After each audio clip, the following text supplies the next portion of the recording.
Formal nang naikomisyon sa Philippine Navy ang tatlong bago at modernong Augusta Westland 109 power helicopters na binili mula sa bansang Italy.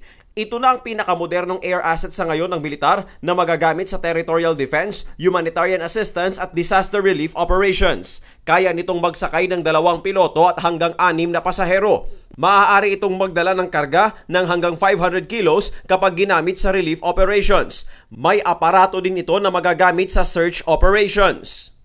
These 3109s were equipped with the FLIR, the search radars. And these two equipments are actually the two main sensors that can aid the pilots from a certain altitude without risking the safety of the pilots and the crew.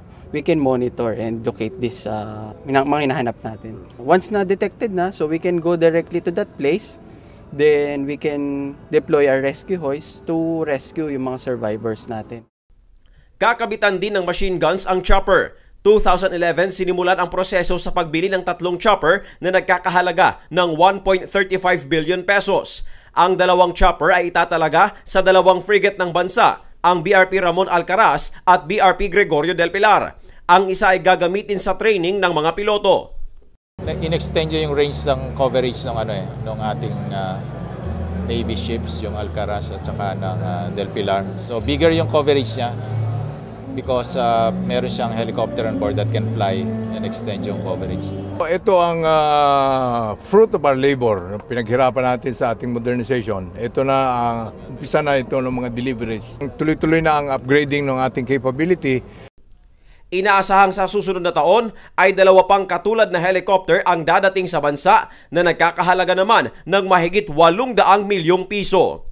In NAG, the primary air component of the Philippine Navy, we have BO-105 since 1970s. And from these BO-105s, ngayon lang po napalitan yung mga helicopters natin and not only kapalit but also na-lift yung capability natin. So for the part of the personnel, lahat kami high moral for this acquisition project.